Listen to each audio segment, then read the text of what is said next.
morning. This is Dr. Charlene Smith, or should I say good afternoon, good evening, depending on what part of the world you're in. I'm Dr. Charlene Smith. I am an author, TV host, and producer of Set It Off Senior Style on the African American Network. Today we have Dr. Anita Gould, who's going to talk about seniors and some treatments that she can offer, and talk about some of the things that we experience in our bodies as we grow older, well, I shouldn't say older, we don't like that word, as we mature. And so she has some wonderful services that she provides. And as you know, with Set It Off Senior Style, we're going to talk about all things seniors. So we're going to talk about nutritional, talk about physical, emotional, and sexual health. So, Dr. Anita Gould, would you please introduce yourself? Hello, how are you today? My name is Dr. Anita Gould, and I'm a family nurse practitioner, and I'm the owner and founder of Oud Wellness and MediSpa. We actually originally started out doing primary care, and since we've been open, we've added quite a bit of aesthetic services. And one of the two of the big areas we work on is weight loss and sexual health. Sexual health, and also we look at hormones as well when we look at sexual health. But we have quite a few different things that we offer related to sexual health. We have certain type of IV drips. We have vaginal tightening.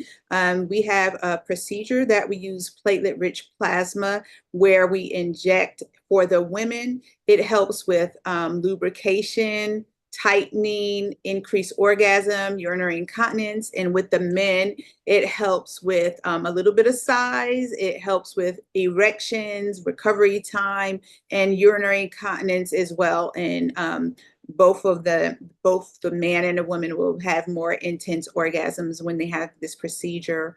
And also, if we need to, we look at hormones as well to see if it can kind of help anywhere along the way.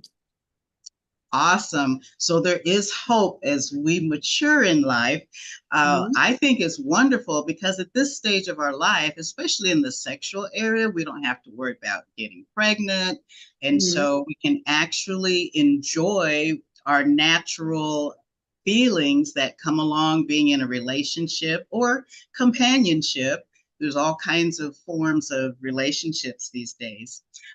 You were saying that it helps with the hormonal. So with women, everybody knows about menopause. Do your treatments help with menopause?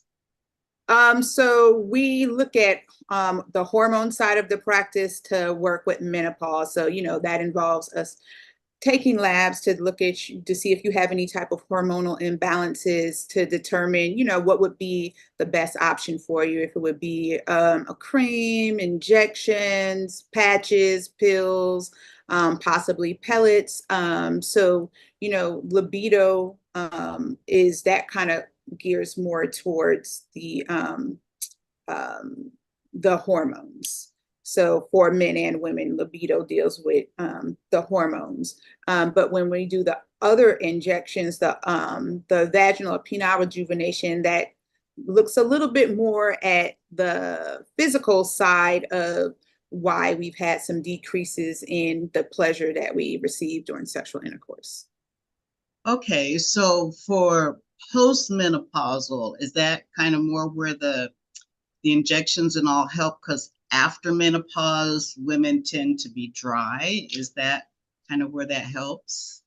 It definitely helps with lubrication, but it doesn't only have to be for menopausal women, because sometimes when women have babies and they may have had more of a traumatic birth, and sometimes if they've had severe tears that didn't that cause some loosening of the vagina or just other issues, it will help with that. So it doesn't only have to help with menopause, but there's a number of things that can go on with women that will cause some type of dryness or where the vagina is not as tight. So the vaginal rejuvenation helps with that. It doesn't have to be just menopause. Okay. And then you said with men, now, of course, men don't go through menopause, but I understand that men go through a hormonal change as well. and that may affect them as far as having a stronger erection or even an erection at all. Mhm. How do your treatments work with that?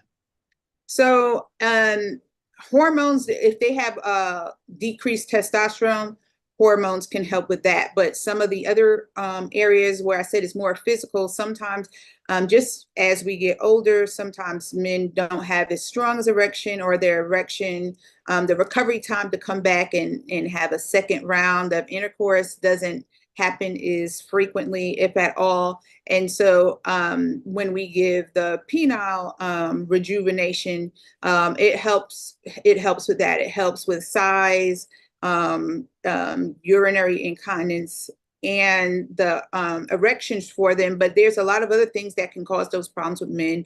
Sometimes if they're taking certain anxiety or depression medications, erectile dysfunction can be a problem, or certain hypertension medications. If you have problems with diabetes, some of those medications, because all of those things are going to affect the blood flow to the penis. And so if any of those medications cause a side effect, this can, to help out with that. Awesome, awesome. Now, we were talking earlier that when seniors end up going to, say, living assisted facilities or residences, or like the villages, Mhm. where it's kind of a retirement community over 55, that there's been an increase in sexually transmitted diseases. Can you talk a little bit about that? Yes, there has been an increase in STDs in the older community, especially those kind of communities where I say it's like being in the dorms again, like when you were in college. And we don't always worry as much about having some form of condoms or some type of protection. And so we're more liberal, right? Because you're not worried about getting as pregnant as much, but STDs are still real. And, as we've gotten older and medicine has become so advanced, it's helped with hormone issues. It's helped with, for men, they can get a penile pump where they can pump up the penis and make it more erect, or, now women have different treatments to help so they're not as dry, and just both of them. So since medicine has advanced, we in the older community now we can have more intercourse, and so there has been an increase in gonorrhea and chlamydia over the last few years, especially in those type of communities where they're living dorm style, or in a assisted living area. That's interesting. I used to work with the drug and alcohol program, and of course, substance abuse along comes with sexual transmitted diseases because people's inhibitions are down, and we could track by barracks who was being with who because of the diseases going from barracks to barracks. So it sounds like it would be the same kind of thing from little community to community, who's being with who, and tracking it. I know CBS 60 Minutes did a thing several years ago about the villages, Mhm. and they were talking about how there was an increase in sexually transmitted diseases there. So I guess the thing is, do you also teach people about safe sex? Do you encourage them to use condoms or some type of protection? It's funny you say that because I actually keep condoms in the lobby so they can see them on the way out. So that way, if you want to just grab a few, you can. And I actually have them in a couple of the exam rooms as well. So, and then I do still see, quite a bit of younger people too. And so, yes, I do encourage some form of contraception, or some form of a way to protect yourself against sexually transmitted infections. Well, I know when people first started talking about safe sex, they were saying, women should take care of themselves by having a supply of condoms themselves. Mhm. But also, have you heard anything about, or do you recommend? I don't know what the right part of my question is, but there's female condoms or female rubbers. Have Mhm. you talked about that or know much about because not many people seem to talk about that part of it. I haven't talked much about it, but if someone isn't interested in a female condom, I will let them know that they are available. I don't have any of those in my waiting room, but also people, they'll talk about dental dams as well, because people don't realize you can have sexually transmitted infections in your mouth and your throat. You still also have to be careful with oral sex, because some people figure, oh, if they don't have sex in the vagina, that they're not having it. And sometimes certain cultures also, they look at if you had oral sex or anal sex, that you're still considered a virgin. So Hmm. yes, you can have sexually transmitted diseases in multiple orifices. So that is really important. Interesting. And also, I've always heard in different educational classes that to prevent like urinary tract infections, that after you have intercourse, you should use the bathroom. Is that correct? That is a good practice, as well as, there's a lot of things when you start talking with people that you realize they didn't know or learn earlier coming up. Another reason why people might get urinary tract infections is sometimes women weren't taught at a young age that when you wipe, you should wipe from front to back, because when you wipe the wrong way, then you can enter E. coli into your urethra. So it's very important to wipe from front to back. And after intercourse, it is a good practice to urinate after you finish having intercourse. It is a little bit more difficult for men to get urinary tract infections, but it's just because the bacteria has a longer route to travel up the urethra with the man. But they are prone and can get urinary tract infections as well. That's interesting. You talk about sometimes people don't learn early on, because when I talk with some of my clients about the dating and relationship dynamics, that some of them are very bashful about their bodies and haven't even looked at themselves. And, just like having a regular breast exam, it's important to check yourself out in all areas. And, just get a simple mirror and just make sure you're okay. Because from Mhm. what I understand, sometimes you may have something going on and you don't necessarily have symptoms per se, but if you check yourself regularly, like with breast exams, check yourself once a month, then maybe you can catch something early. Mhm. And is it true that people could actually have like HIV and not know it for months? Yes, it is, as well as chlamydia. Sometimes people have that a really long time, or sometimes if people have syphilis and they ignored some of the signs, it could remain dormant, and then they can exhibit problems with that later in life. Like they talk about that with Hitler, how he was a little off his rocker and he had syphilis, but also when certain people have certain diseases like syphilis or chlamydia, and they have been trying to get pregnant and don't know why, it's because they had an untreated sexually transmitted disease. But as far as HIV, there are lots of treatments out there now, and there are certain medications that even if they were positive, that would help to for the HIV to be undetectable. So but it's always really important to be aware of your body, to know what's going on with your body. And if you're with your partner and ask your partner, do they see anything as well, if you don't recognize. But it is a good practice to use a mirror and to be familiar with your body. Awesome. Now, also, since a lot of seniors haven't really dated in a while or had some type of sexual intimacy or relationships, do you provide the test for STDs? Like, I've been in a long-term relationship, but when I've broken up in the past with someone and then I start a new relationship, I always go and get an STD panel, I think is what they call it. and request that the new partner get one also, because as you just said, you may have something and not even know it. Mhm. So is that something that you provide in your clinic also? Yes, we do. So yes, we do pap smears. We actually do provide STI tests in our office. So we do women and men's care, sexual health care. So yes, we do provide different tests in our office.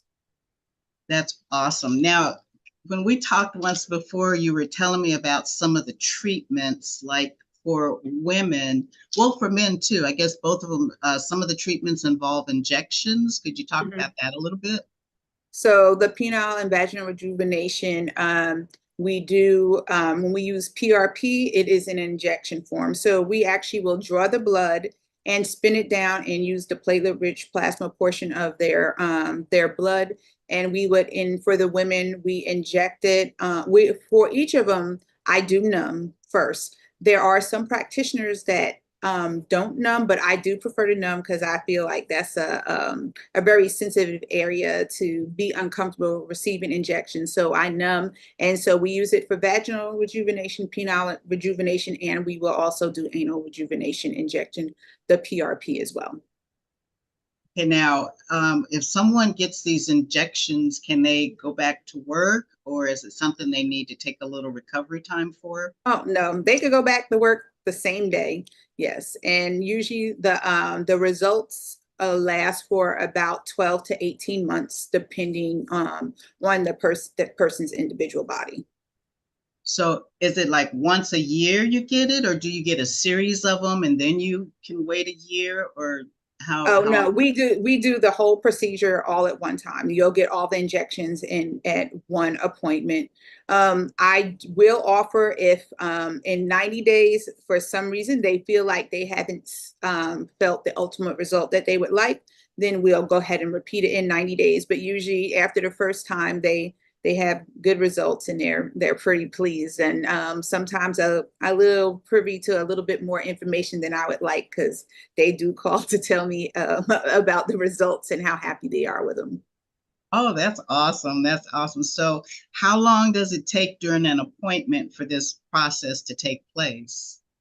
Well, I'll usually schedule at least 90 minutes. It usually doesn't take that long, but I like to schedule at least 90 minutes because so we can have time to draw the blood, to spin it down, to have time for the numbing. But the actual process of injecting is very quick, probably takes less than 5 minutes.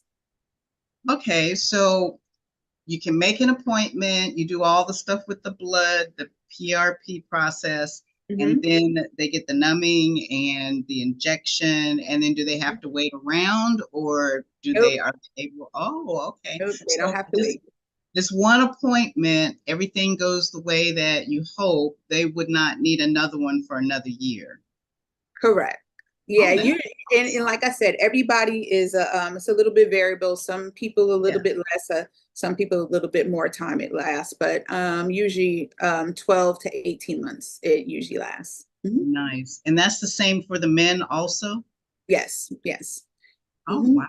And That's and some people who are scared of needles, we do offer different things. Like I said, we'll do an IV drip that has some sexual health benefits, but that's very short-lived. And then there's different type of creams that you can also use to help with sexual intercourse as well.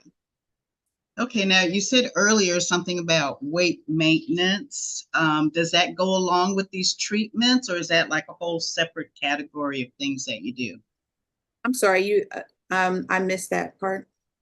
The weight maintenance. Oh, weight management. So we do several things for weight as well, but we one of the big things we do is the GLP-1 receptors, and you'll hear about semaglutide, Mounjaro, Wegovy, Ozempic, Z-Bound. All of those are in that category of GLP-1 injections. So we offer that. We also do liquid lipo because you might not need to lose all over, but you might have one specific little target area. So we can do liquid lipo. We also do some body contouring.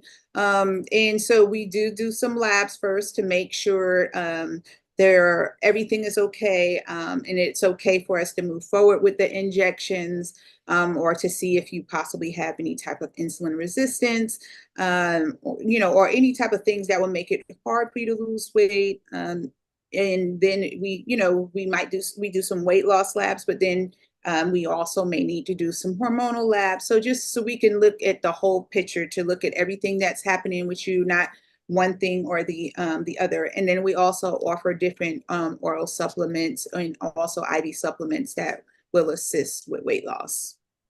Nice. Now, you said IV supplements. Is that like I keep hearing about IV drips. Is that with vitamins or is that something, what's the IV drip? So we do IV hydration, and we do a lot of different things.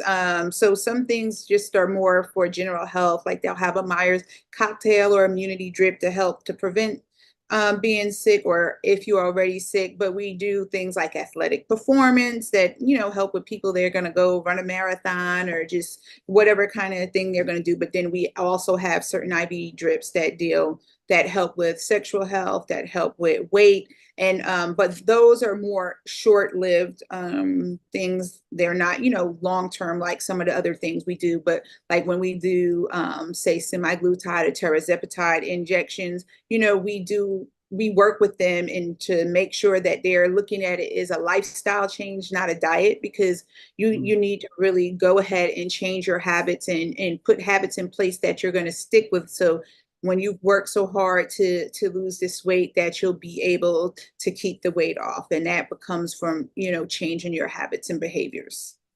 That's awesome because in my book I talk about becoming the partner that you desire.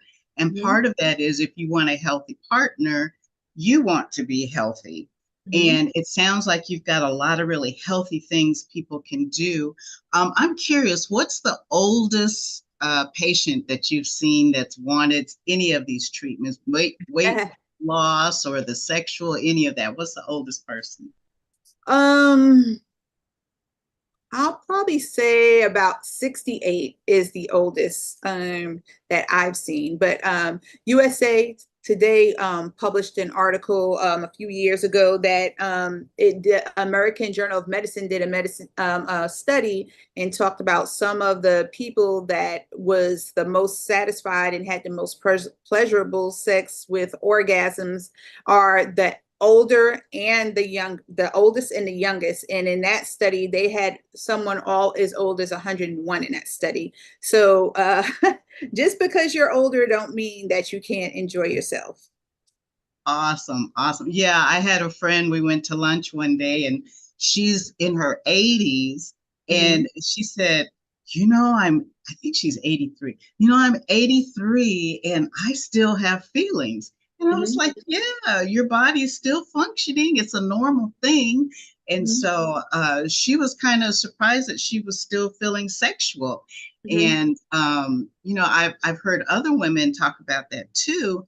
I guess society has kind of put in our heads that at some point you're not supposed to be feeling sexual urges and things. But I talk about in my talks and with the book that you're never too old for love. You're never too old to have companionship and intimacy. Mhm. I Mhm. think intimacy, whether you're actually having sexual intercourse or not, but having that touch, that our body requires touch.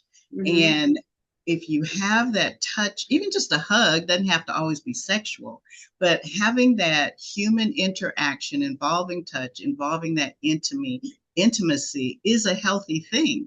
Mhm. And so I'm glad to hear that they've been doing studies and people over 100 are Mhm. still experiencing joy with their sexual life. I think that's wonderful because I'm 70 now and I have a healthy sex life. And so I'm thinking about some of your treatments because, it can always get better. So Yes, yes, yes, yes. I'll tell you a little story. When I was younger, I was dating an older guy, and he Mhm. wasn't actually that much older, but in his mind, I guess he was older. And Mhm. so we were getting ready to to go out. And he said, well, I'm a little older now. He goes, so you can have a choice. We can go out to eat and have dinner, or we can have sex. He goes, but we can't do both. And I was like, okay. So of course I choose the sex. So yeah, and those are the things that as seniors, give ourselves freedom to be Mhm. healthy. And I love the treatments that you have that can help people get to that part of their life. It's healthy.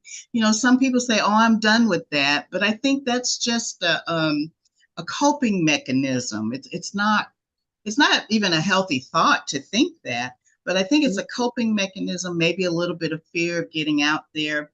But I think if they would come talk with you and get Mhm. some of your services, that would improve their confidence and that they would be willing to get out there again and enjoy that part of their life. Kids are grown, you don't have as many responsibilities as before, and you can actually enjoy that part and be healthy. I think the key is being healthy and to Mhm. be as healthy as you can be, which is what your treatments offer. I love it. I love it. Well, are there any other things that you'd like to share with the seniors? Yeah, well, I will say a couple of years ago, the American Medical Association said if men engage in intercourse at least twice a week, it decreases their risk for heart disease. But I actually have a book coming out later this year, and we talk a lot about sexual intimacy, sexual intercourse, and things, like you said, that are healthy. And we look at some of the barriers that sometimes inhibit people from wanting to engage in intercourse. And it's really, dealing with each other, being comfortable with your body, being able to share, being able to communicate what you like, what you don't like. And so a little bit later, we'll give you some more information on that. But we touch on all kind of things in the book, and it is really important. And it doesn't matter how old you get. Intimacy is a true thing, and 10 touches a day. Everybody actually needs at least 10 touches a day. So, and touches don't have to mean intercourse, but we all need at least 10 touches a day. So it's healthy, it's normal, it helps with, a lot of things. And so I just want everybody to be comfortable. And that is one of the things I do in my practice. I want people to be comfortable to talk to me, whether it's they think it's a problem they have versus not, because we could get to the root of a lot of issues if we can feel comfortable to talk. Especially, I look at African American men. When I get them in my office, I really try to talk to them about any topics possible, because sometimes they don't always come in as frequently as they should. And they may not always be as willing to share with their partner any type of things that's going on. They may be, or in that way, sometimes they don't want to discuss something. So we might not know, okay, they're taking a blood pressure medicine and they're embarrassed to let the woman they're with, being intimate, know that this is why I'm having some of the problems, or they may not even know that's why they're having the problem. So it's really important. Communication is a big part of your intimacy. That's great points. And back to my book, I talk about getting some assessments. There's a lot of assessments online. There's Mhm. one that came out of Gwyneth Paltrow's docuseries about what type of sexual desires you have and what turns you on, and that she had two therapists on there. And Mhm. so if anyone, would go to the Goop, there's a lot of things you can take, quizzes, assessments that help you understand your own sexuality and what turns you on. And as part of a intimate relationship, it gives you a talking point. You can take some of these quizzes. I have them in my book. You can Mhm. take some of them, and then it gives you a talking point. So, I scored high in this area. Looks like you scored high in this area. What can we do so that we both get satisfaction? One Mhm. couple on that show, they had been trying to get pregnant and they didn't get pregnant, and then they took these different assessments, and the husband thought that his wife was really naive and didn't ever want to do anything, kind of, as they say, freaky, you know. Mhm. So he thought she was very, very naive. After they took some of those assessments, he found out, oh, she likes to be kinky. And so after the show, they did a follow up and they got pregnant because they worked out those things. And the husband found out she's not so naive. She just wasn't communicating. Mhm, And mhm. so, if people would do that as couples, that's something they can do that help them learn each other and Yeah. improve each other's sexual life. So, and I Mhm, love the fact that you said there's a prevention aspect to it for men and women, being more sexual and intimate. And even with mental health, it's important to have the socializing and the touch and those things. So, as we mature, it's okay to touch. You don't always have to leave the sex, as you said. mhm. And there's a lot of treatments out there now that you offer that can make sexual health enjoyable at this age, as we mature. And like the study said, over 100 years old. So there's a lot of hope. And with what you offer now, there's a lot of ability where there may not have been ability before. So I love it. Love it. Well, I want to thank you so much for this interview on the African American Network on Set It Off Senior Style. Dr. Anita Gould, would you please give us your phone number and your address, how they can contact you, website, or any of that kind of information? And we'll also, put it down. And if someone wants to contact us, we can give them your information. So give us your contact information. Okay, so our phone number is 210-900-5495. So you can call the receptionist and make an appointment with her, or you can go on our website and you can make an appointment directly online. And the website is www.HAUTELLANDMEDISPA.com. So it's www.wellnessandmedispa.com. We're located at 13750 San Pedro Road, Suite 140. And that is in the tall Comerica Bank building made of mirrors, directly across from the Olive Garden parking lot. And we would love to have you and see you. Awesome, awesome. Well, okay, it sounds like miracles are happening in your suite. At least it'll feel like a miracle to some of us. Thank you so much, Dr. Gould. We so appreciate you being on the African American Network on Set It Off Senior Style, the network with a local feel and a global reach. Awesome. I hope that a lot of people will call you and start enjoying as seniors to have a wonderful, wonderful senior lifestyle. Thank you for having me. You're welcome.